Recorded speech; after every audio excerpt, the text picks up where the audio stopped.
structural or behavior stage. Now I'd like to show you the communicative code.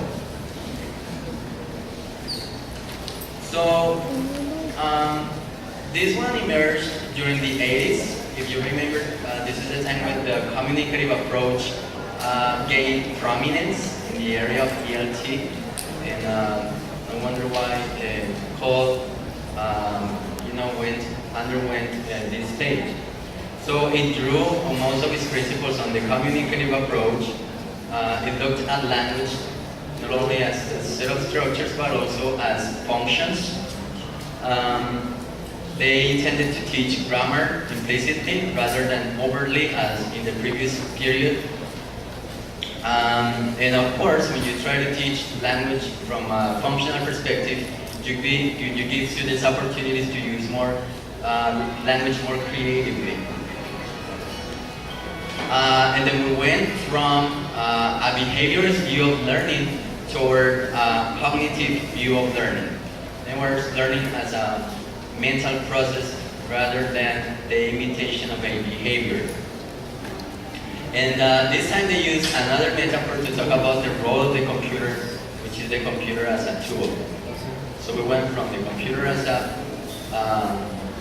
tutor to the computer as a tool.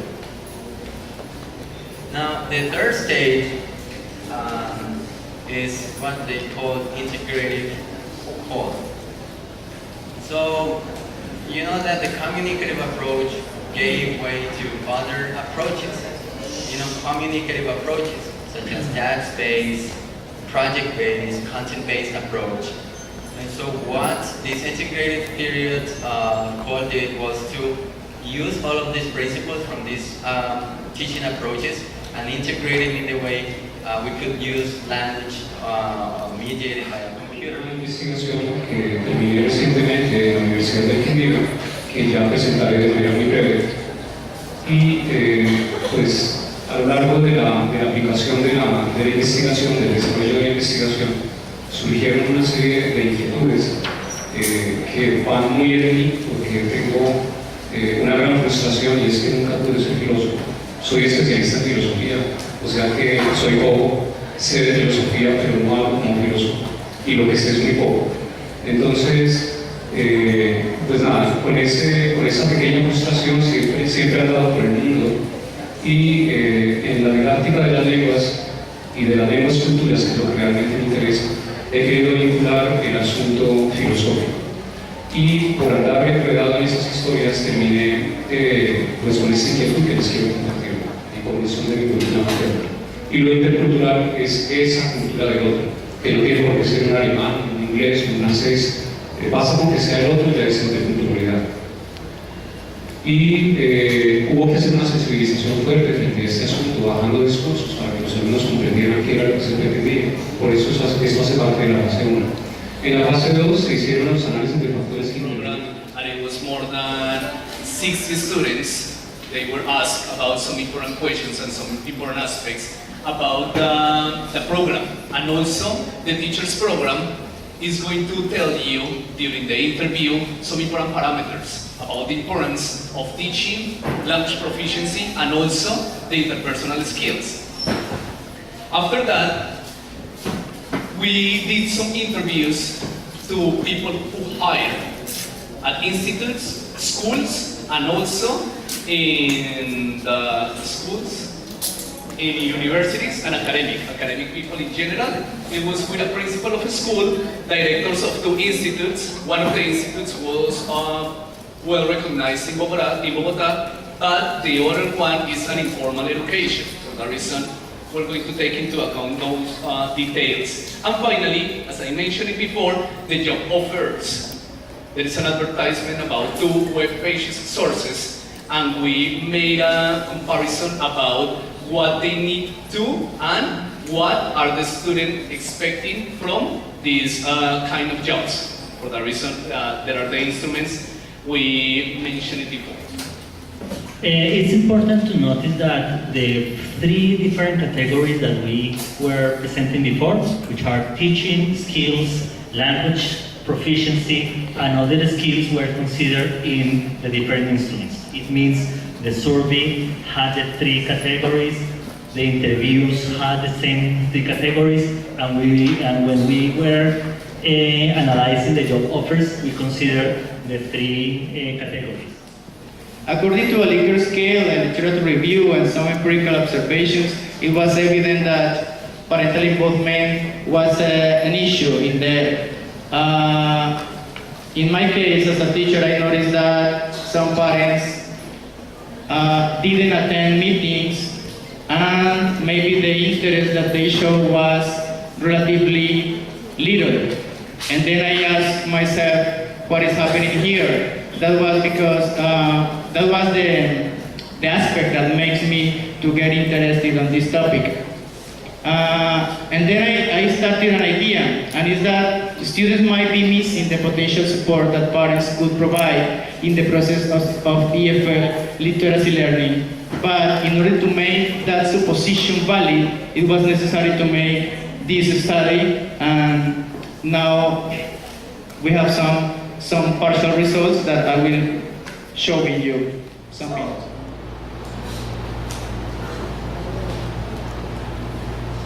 This is the first question. Do you really think it's necessary to modify physical appearance even if health is at risk? Why? Why not?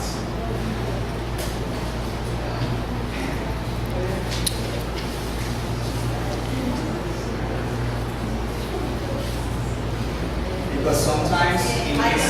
think it's not necessary, but we have a lot of pressure, social pressure on us. So sometimes that's because of that we feel that we must just fit in the society patterns or trends.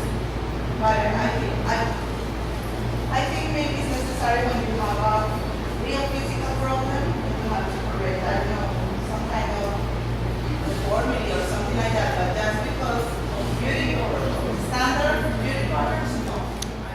It's a collaboration experience in which I wanted to see how the opportunity that my students in Colombia had to interact with USA leaders whose culture was very interesting because they were heritage Spanish learners, meaning that they were that the culture of origin was rooted in Mexico, in Puerto Rico, in Cuba, but next generations have lived in the United States, and then there were also people who lived and were born in the United States.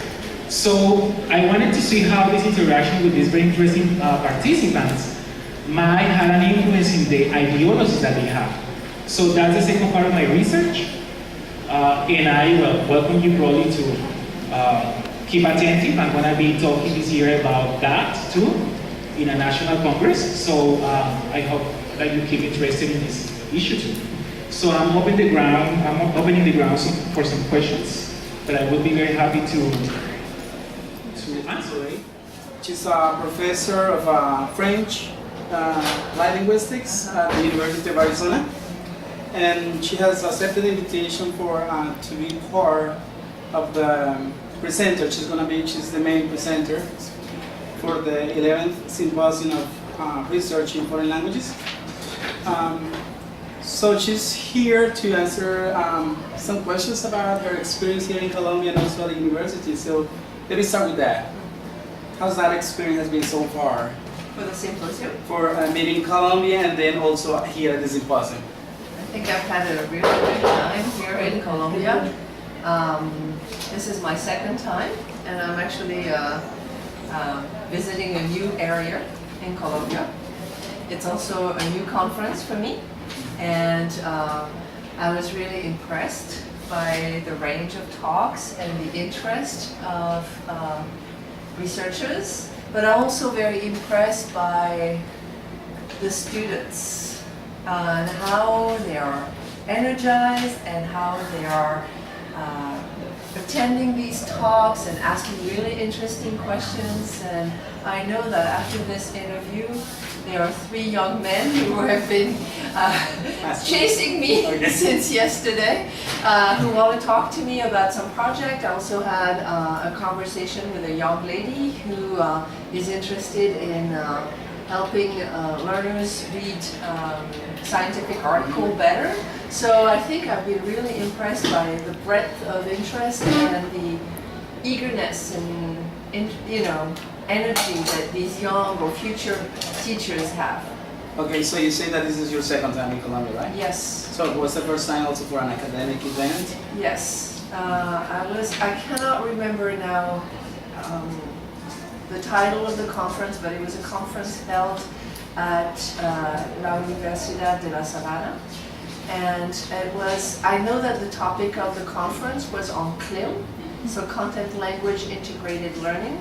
And I actually, at that time, that was, I think, 2 or 3 years ago, I can't exactly remember when, but that's when I actually put together the approach of CLIL together with multiliteracies, and actually how the two would really complement or supplement each other very well.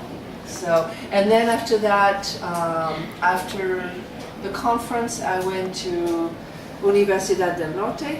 I had been invited by a former Slatzer, but also who is a professor of education at Universidad del Norte. Her name is Norma Baleta. And I did conduct a workshop for them as well, and also did give a talk to an audience of teachers. So was your participation in those previous events which encouraged you to come this time, or there was something else that encouraged you to participate this time? Yeah, my previous experience, but also knowing that, Diego has talked to me, Diego Macias, who's also in the SLAP program right now, and we will be coming back to this institution next year, really talked to me about his program and the kind of research that he's doing. Really encouraged me to come and meet, the people here. And we're really happy that you made the decision of coming. It has been wonderful to have you here. But let's talk about your area of expertise, multiliteracy. How can the implementation of a multiliteracy approach enhance educational processes in Colombia at all educational levels? Or do you want to emphasize the higher education? My knowledge of the Colombian educational system is limited, but from what I know and from my experience, with various countries in the world, I see communicative language teaching as being predominant, right? And for a while now, I would say for the past 20 years, maybe even 30 years, there has been question raised about communicative language teaching and its focus on primarily linguistic designs and accuracy of forms and not much else. So I see multiliteracies as a way forward for foreign language education. And in terms of implementing it, it is not so much an approach that it is a way of looking at language. And I think that's also how John's talk just now nicely fits with this, because unless we change policies, unless we retool education program for language teachers, unless new materials are actually produced, it's going to be very difficult to implement it, because none of them, one thing that when I work with teachers, especially novice teachers, the first thing they say is that, well, the textbook that I have to use does not support the approach that you're talking about. And I understand that I can go out there and find materials and then develop my own activities, but I'm very busy. How can I do that? And also, I'm taking this course now with you, but what's next? Maybe, so I think, this idea of a single concept, whatever you choose it to be, it could be multiliteracies, it could be genre, it could be discourse, it has to be a single concept that drives the education of these teachers. So every course that they take, every opportunities for professional development that they have, kind of reinforce and help them become more competent in instantiating this particular approach in their classes. Is it difficult to talk about multiliteracies without talking about technology? Are they very connected somehow? I guess they are, right? Because this notion of multiliteracies bring in focus the notion of multimodality. But it's not necessarily so. I mean, if you look at it, when we talk about multiliteracies, photography has been around for a long time, right? Film has been around for a long time. And now we have these new technologies that are actually changing the way we communicate, and especially because they're bringing together, like in an email or a video, you know, things are becoming, if you look at Facebook, for example, you have written text, you have photos, you have videos, you have all sorts of things on that, right? But I don't think necessarily that, you know, technology has to be, you know, yes, it's important and yes, it's changing things. But I think what we have missed is that because language teaching is primarily solely focused on language and nothing else, right? You have pictures in textbooks that are never used. You have, or the problem is that the pictures are, we don't know where they're coming from, right? Or we have text and they're made up, right? So that's problematic in itself. But I think is that we need to move beyond language. And I think there's a recent article by Kern and Nelson, 2012, and they talk about the fact that we are in a post-linguistic era, which is a major change for teachers, right? It is. Okay, coming back to the title of the nature of our symposium, which is on research in foreign languages. How do you perceive the role of research in education today? I think it's critical. And you know, one thing that I'm starting to look at more specifically is how we can help teachers keep up with research once they've left the program.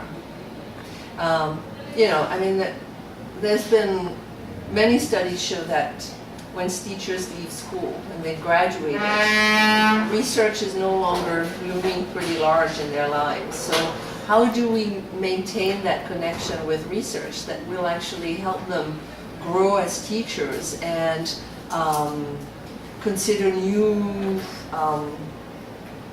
ideas on how they can be implemented.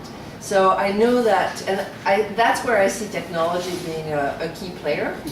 Last year I was at a conference in Toronto, and two presenters before my presentation were talking about how they had created a network with high school teachers, and that how teachers and researchers at the university were working together on identifying articles that were in areas of interest for these teachers, and how every month they had a meetup and they were talking about one article. So they didn't want to overwhelm the teachers, but at least once a month this group would come together to talk about a research article that was of interest to them and trying to answer problems that they were having in their classrooms.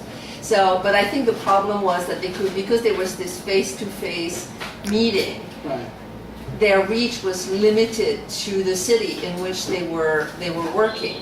And I could see how technologies could really enhance that, you know, like using Google Hangouts or Skyping, and also have become more interested in how we can read research using digital social reading. So I think there's a lot that could be done. Telecollaboration. Telecollaboration, yeah, where you could actually also, you could bring teachers, you know, you could bring researchers from different universities, you could bring teachers from different countries as well, and see where there are some common issues, but also some different issues, and why these are, I think would be really tremendous. All right, and well, this is the last one. Okay.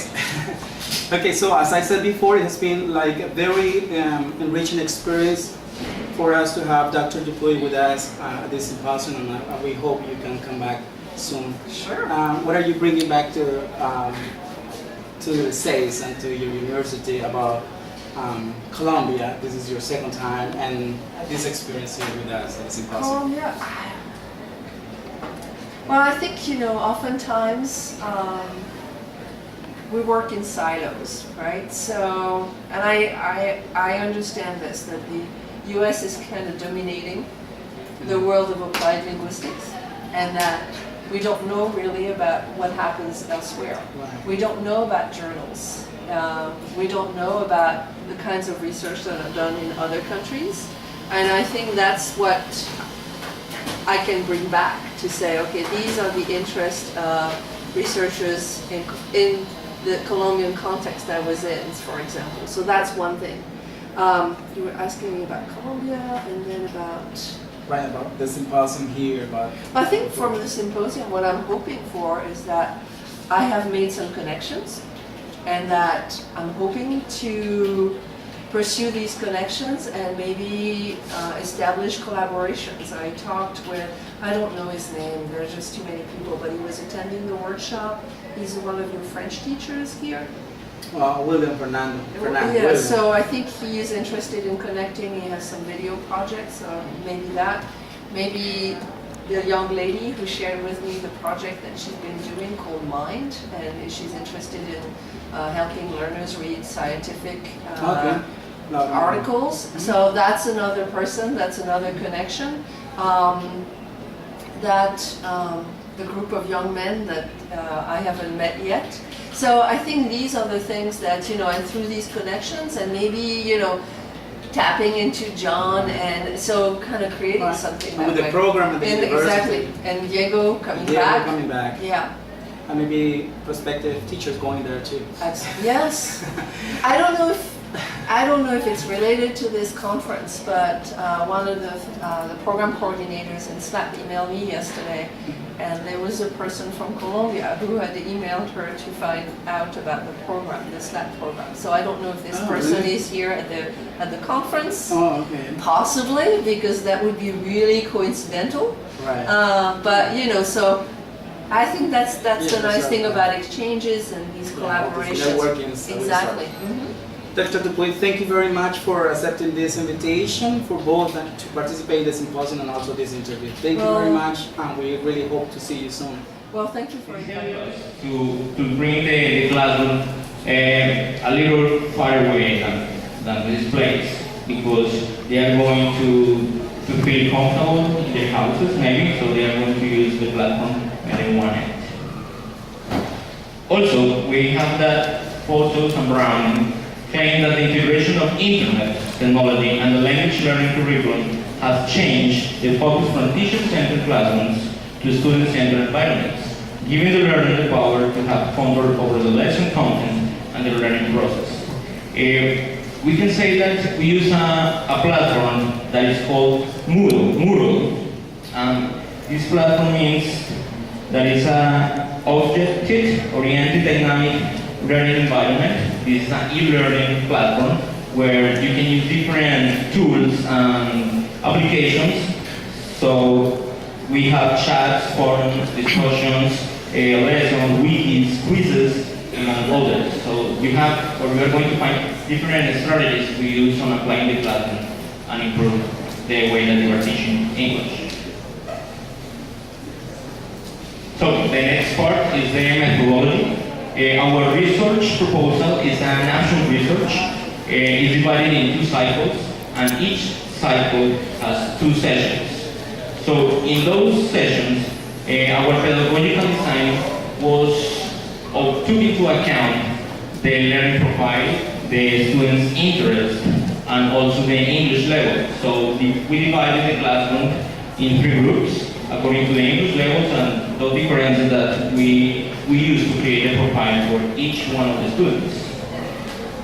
And then we have the participants. The participants in this sample were 29 students from grade 11, 10, 11 grade. We have 17 females and 12 boys, with an average age between 14 and 17 years old.